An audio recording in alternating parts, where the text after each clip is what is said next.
Jaya Radha Madhava Punya Vihari.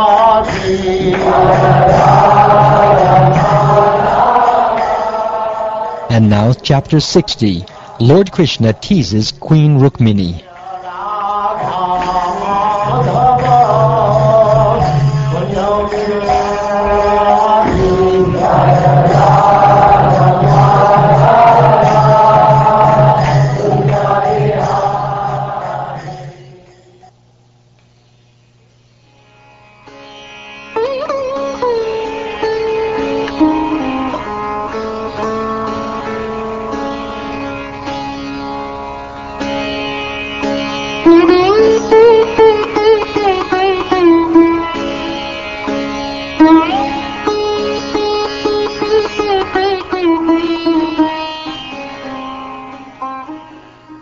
Sri Badarayani said, once in the company of her maidservants, Queen Rukmini was personally serving her husband, the spiritual master of the universe, by fanning him as he relaxed on her bed. The unborn personality of Godhead, the supreme controller, who creates, maintains, and then devours this universe, simply as his play took birth among the Yadus to preserve his own laws. Queen Rukmini's quarters were extremely beautiful, boasting a canopy hung with brilliant strings of pearls, as well as effulgent jewels serving as lamps. Garlands of jasmine and other flowers hung here and there, attracting swarms of humming-bees, and the spotless rays of the moon shone through the holes of the lattice windows. As agurug incense drifted out of the window holes, my dear king, the breeze wafting the scent of the Parijata grove carried the mood of a garden into the room. There the queen served her husband, the supreme lord of all the worlds, as he reclined upon an opulent pillow on her bed, which was as soft and as white as the foam of milk. From her maidservant's hand, Goddess Rukmini took a yak hair fan with a jeweled handle, and then she began to worship her master by fanning him. Her hand adorned with rings, bangles, and the chamara fan, Queen Rukmini looked resplendent standing near Lord Krishna. Her jeweled ankle bells tinkled, and her necklace glittered, reddened by the kumkum from her breasts, which were covered by the end of her sari. On her hips she wore a priceless belt. As he contemplated her, the goddess of fortune herself, who desires only him, Lord Krishna smiled. The Lord assumes various forms to enact his pastimes, and he was pleased that the form the goddess of fortune had assumed was just suitable for her to serve as his consort. Her charming face was adorned with curling hair, earrings, a locket on her neck, and the nectar of her bright, happy smile. The Lord then spoke to her as follows. He said, "My dear princess, you are sought after by many kings as powerful as the rulers of planets. They were all abundantly endowed with political influence, wealth, beauty, generosity, and physical strength.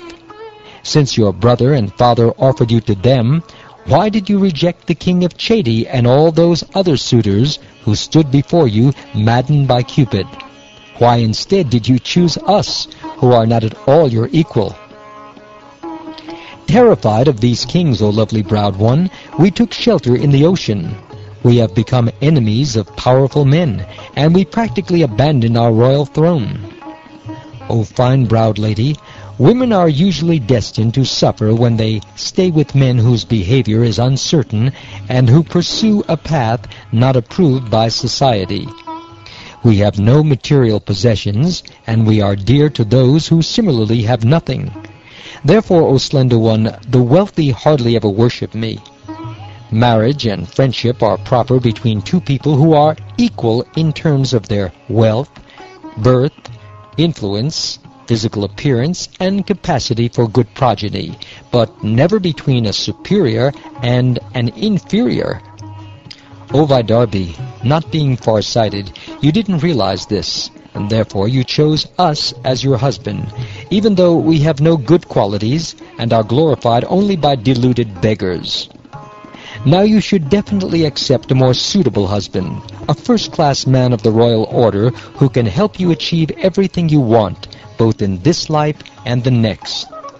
Kings like Shishupal, Shalva, Jarasandha, and Dantavakra all hate me, O beautiful-thighed one, and so does your elder brother Rukmi. It was to dispel the arrogance of these kings that I carried you away, my good woman, for they were blinded by the intoxication of power. My purpose was to curb the strength of the wicked. We care nothing for wives, children, and wealth. Always satisfied within ourselves, we do not work for body and home, but like a light, we merely witness.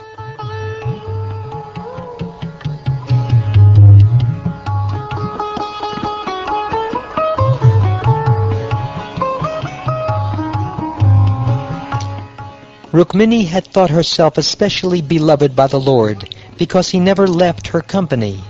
By saying these things to her, he vanquished her pride, and then he stopped speaking. Goddess Rukmini had never before heard such unpleasantries from her beloved, the Lord of universal rulers, and she became frightened. A tremor arose in her heart, and in terrible anxiety she began to cry. With her tender foot, effulgent with the reddish glow of her nails, she scratched the ground, and tears darkened by her eye makeup sprinkled her kumkum-reddened breasts. There she stood, face downward, her voice choked up by extreme sorrow. Rukmini's mind was overwhelmed with unhappiness, fear, and grief. Her bangles slipped from her hand, and her fan fell to the ground. In her bewilderment, she suddenly fainted, her hair scattering all about as her body fell to the ground like a plantain tree blown over by the wind. Seeing that his beloved was so bound to him in love that she could not understand the full meaning of his teasing, merciful Lord Krishna felt compassion for her. The Lord quickly got down from the bed. Manifesting 4 arms, he picked her up, gathered her hair, and caressed her face with his lotus hand. Wiping her tear-filled eyes and her breasts, which were stained by tears of grief, the Supreme Lord, the goal of his devotees, embraced his chaste wife, who desired nothing but him, O king. Expert in the art of pacification, Sri Krishna tenderly consoled pitiable Rukmini, whose mind was bewildered by his clever joking, and who did not deserve to suffer so. The Supreme Lord said, O Vaidarbhi, do not be displeased with me. I know that you are fully devoted to me. I only spoke in jest, dear lady, because I wanted to hear what you would say. I also wanted to see your face with lips trembling in loving anger, the reddish corners of your eyes throwing sidelong glances, and the line of your beautiful eyebrows knit in a frown. The greatest pleasure worldly householders can enjoy at home is to spend time joking with their beloved wives, my dear timid and temperamental one.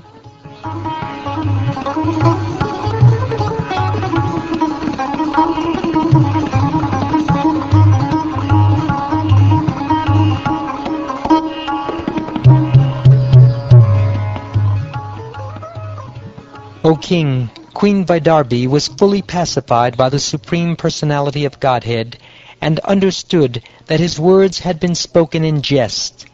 Thus she gave up her fear that her beloved would reject her. Smiling bashfully as she cast charming, affectionate glances upon the face of the Lord, the best of males, Rukmini spoke the following, O descendant of Bharat. Actually, what you have said is true, O lotus-eyed one. I am indeed unsuitable for the Almighty Personality of Godhead. What comparison is there between that Supreme Lord, who is master of the 3 primal deities, and who delights in his own glory, and myself, a woman of mundane qualities, whose feet are grasped by fools? Yes, my Lord Urukrama, you lay down within the ocean as if afraid of the material modes, and thus in pure consciousness you appear within the heart as the Supersoul. You are always battling against the foolish material senses, and indeed, even your servants reject the privilege of royal dominion, which leads to the blindness of ignorance. Your movements, inscrutable even for sages who relish the honey of your lotus feet, are certainly incomprehensible for human beings who behave like animals. And just as your activities are transcendental, O all-powerful Lord, so too are those of your followers. You possess nothing because there is nothing beyond you. Even the great enjoyers of tribute, Brahma and other demigods, pay tribute to you. Those who are blinded by their wealth and absorbed in gratifying their senses do not recognize you in the form of death. But to the gods, the enjoyers of tribute, you are the most dear as they are to you. You are the embodiment of all human goals and are yourself the final aim of life.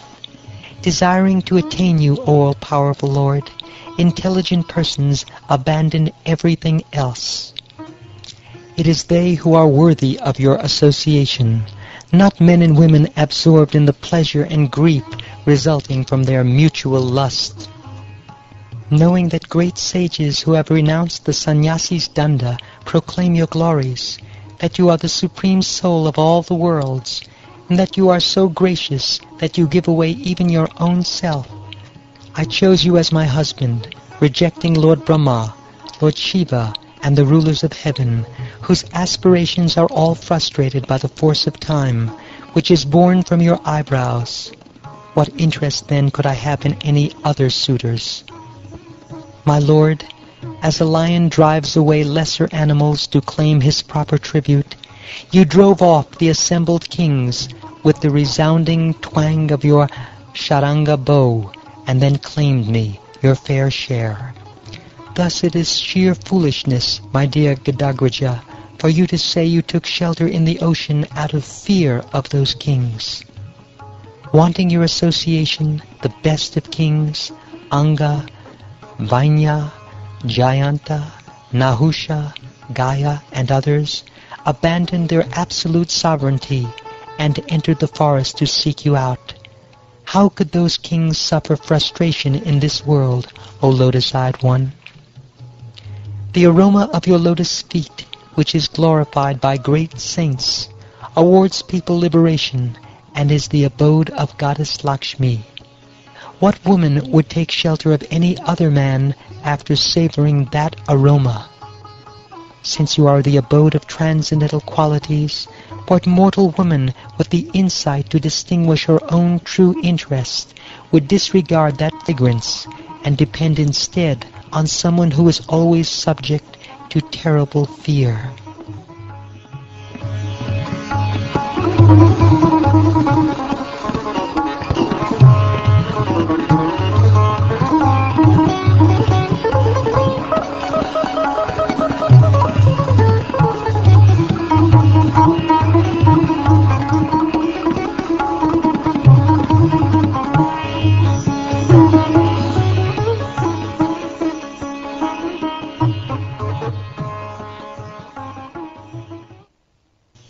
Because you are suitable for me, I have chosen you, the master and supreme soul of all the worlds, who fulfill our desires in this life and the next. May your feet, which give freedom from illusion by approaching their worshipper, give shelter to me, who have been wandering from one material situation to another.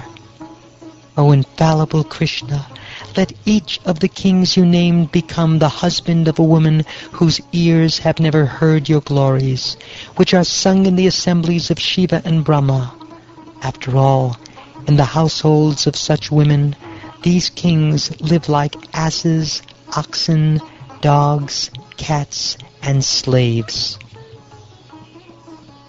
A woman who fails to relish the fragrance of the honey of your lotus feet becomes totally befooled, and thus she accepts as her husband or lover a living corpse covered with skin, whiskers, nails, head hair, and body hair, and filled with flesh, bones, blood, parasites, feces, mucus, bile, and air.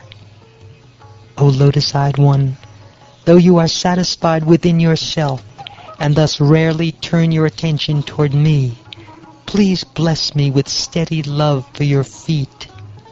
It is when you assume a predominance of passion in order to manifest the universe that you glance upon me, showing me what is indeed your greatest mercy. Actually, I don't consider your words false, Madhusudana. Quite often, an unmarried girl is attracted to a man, as in the case of Amba. The mind of a promiscuous woman always hankers for new lovers, even if she is married. An intelligent man should not keep such an unchaste wife, for if he does, he will lose his good fortune both in this life and the next. O saintly lady, O princess, we deceived you only because we wanted to hear you speak like this. Indeed, everything you said in reply to my words is most certainly true.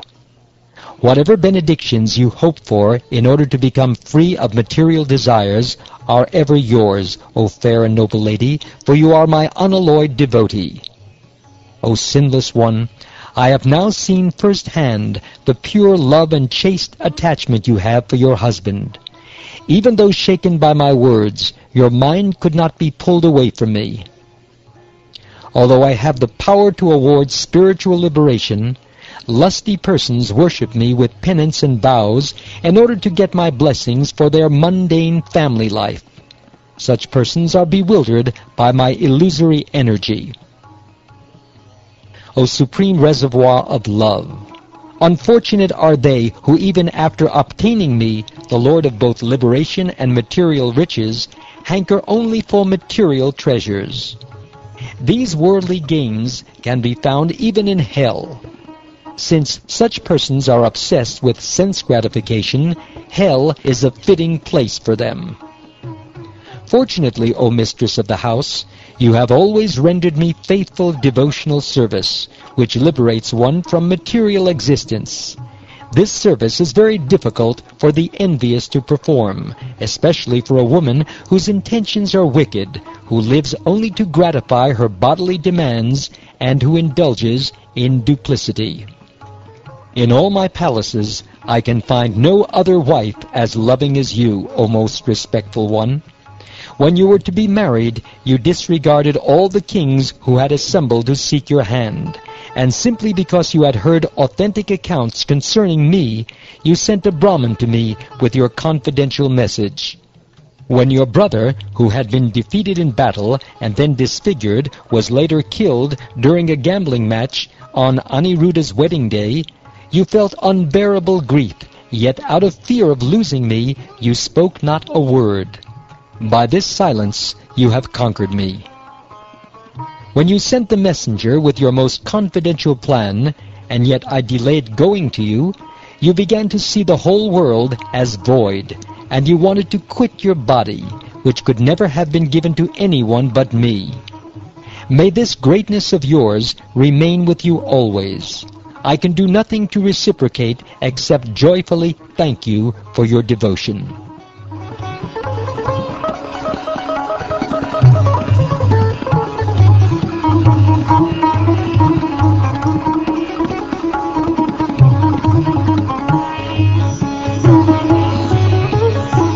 And so the self-satisfied Supreme Lord of the universe enjoyed with the goddess of fortune, engaging her in lovers' talks, and thus imitating the ways of human society.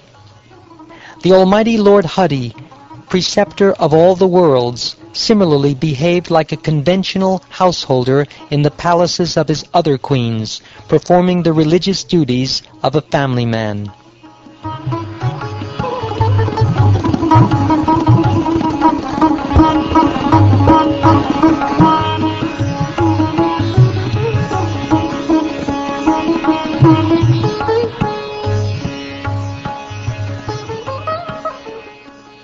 Thus ends the 60th chapter of the 10th canto of the Srimad Bhagavatam, entitled Lord Krishna Teases Queen Rukmini.